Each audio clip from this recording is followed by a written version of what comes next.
ముద్దాయిలు చేశారు, మమ్మల్ని ముద్దాయిలు చేశారు. కాబట్టి జరిగిన పరిణామం ఇది. దీనికి సంబంధించి ఇక ఇంకో మాట చెప్పి నేను క్లోజ్ చేస్తాను. అదేవిధంగా ఇవాళ కాంట్రాక్ట్ కార్మికులకు కూడా 5,000 ఇవ్వటం ద్వారా ఒక గొప్ప సాంప్రదాయానికి తెరదీసిన మన రాష్ట్ర మంత్రివర్గానికి నేను మా గుర్తింపు సంఘం తరఫున, అలాగే సింగరేణి కార్మిక ప్రాంత ఎమ్మెల్యేగా నేను వారికి కృతజ్ఞత తెలియజేస్తూ ఉన్నాను. ఇక 2-3 అంశాలు ఉన్నాయి. ఒకటి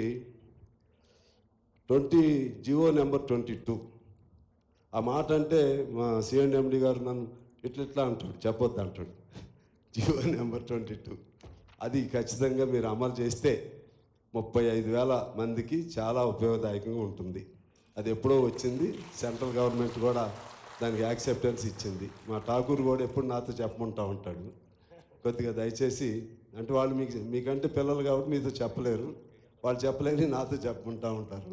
ప్లీజ్ అది అది కూడా మీరు పరిగణలోకి తీసుకోమని నేను కోరుతా ఉన్నాను. ఇంకా రెండో అంశం ఏంటంటే, సింగరేణి కార్మికులకి సొంత ఇళ్ళు లేని వాళ్ళు పనిచేసి దిగిపోయి ఆ ఇళ్లలోనే ఉంటుంటే ఆ ఇళ్లను కూల్చేస్తున్నారు. వాళ్ళకి ఏదో ప్రత్యామ్నాయం చూపెట్టాలని బాధ్యత మన పైన ఉంది. ఎందుకంటే ఉత్పత్తులు లాభాలన్నీ తీసుకొచ్చింది వాళ్ళు నిర్దాక్షిణ్యంగా. మరి మా కొత్తగూడెం అయితే మా జిఎం గారు పాపం ఆయన దైవభక్తి ఎక్కువ, నాది నిష్ఠ ఇది అంటాడు ఆయన మీద నేనేమి కాదు. ఆయన ఏంటంటే సిన్సియర్. ఆ సిన్సియారిటీలో భాగంగా ఎవరిని బతకనిట్లేదు. అది కొద్దిగా అన్ని చోట్ల ఉందేమో నాకు తెలియదు ప్రాబ్లం. దయచేసి ఆ పేదవాళ్ళు, దిగిపోయిన కార్మికులు ఉంటున్న వాటికి ఒక మార్గం మీరు ఆలోచన చేయమని నేను కోరుతున్నాను. ఆఖరిగా అసలు ఇళ్ళు లేని వాళ్ళకి మీరు టీచర్లకు సొంత ఇళ్ళు ఉంటాయి, దిగిపోయేటప్పటికి అన్ని డిపార్ట్మెంట్లు సొంత ఇళ్ళు ఉంటాయి. మీరు చూడండి, ఒక సింగరేణి కార్మికుడికే సొంత ఇల్లు అంటూ ఉండదు. సొంత ఇంటికి సంబంధించిన ఏదో ఒక ఆలోచన మా బట్టి గారు చేయవలసిందిగా నేను కోరుతున్నా. రెవెన్యూది కాదు ఇది, అది వేరు, మనది సింగరేణికి సంబంధించి. అది ఒకటి చేయమని, సొంత ఇంటికి సంబంధించి చేయమని కోరుతూ, ఇక ఆఖరి కోరిక ఏంటంటే, ఇప్పుడు పాత రోజుల్లో పెన్షన్ శ్రీధర్ బాబు గారికి బాగా తెలుసు. అంతే, ఈ మీటింగ్లో పోనీ సింగరేణికి సంబంధించిన ఆఖరి కోరిక. ఈ మీటింగే కాదు, ఎప్పుడైనా ఇంతే ఉంటుంది. అందరికి తెలుసు, వివేక్ గారికి తెలుసు, వినోద్ గారికి తెలుసు. ఆ కార్మికులు అప్పుడు దిగిపోయినప్పుడు కొమరయ్య గారు వాళ్ళందరూ ఉన్నప్పుడు ఫైట్ చేసి కొంత వచ్చిందండి. ఇప్పుడు ఎంతో పెన్షన్ వస్తుందో తెలుసండి? 2,000, 3,000, 10,000 లోపు చాలామంది. వాళ్ళకి ఇప్పుడు ఏమైందంటే సార్, ఇప్పుడు వాళ్ళకి దాని ప్రెజంప్షన్ ఏంటంటే, సింగరేణిలో పనిచేసిన వాళ్ళు ఆల్రెడీ అంతకుముందు ఆస్తులు ఉంటాయి కదా అని ప్రెజంప్షన్తో వాళ్ళకి వేరే పెన్షన్ ఇవ్వట్లేదు. అదొకటి. రెండోది, ఆల్రెడీ సింగిల్ పెన్షనే ఉండాలి లెక్కతో, సెకండ్ పెన్షన్ ఉండలేదు. మీ గవర్నమెంట్ పెట్టింది ఏంటి? 2,50,000 వరకు అర్బన్లో వాళ్ళకి అప్పర్ లిమిట్.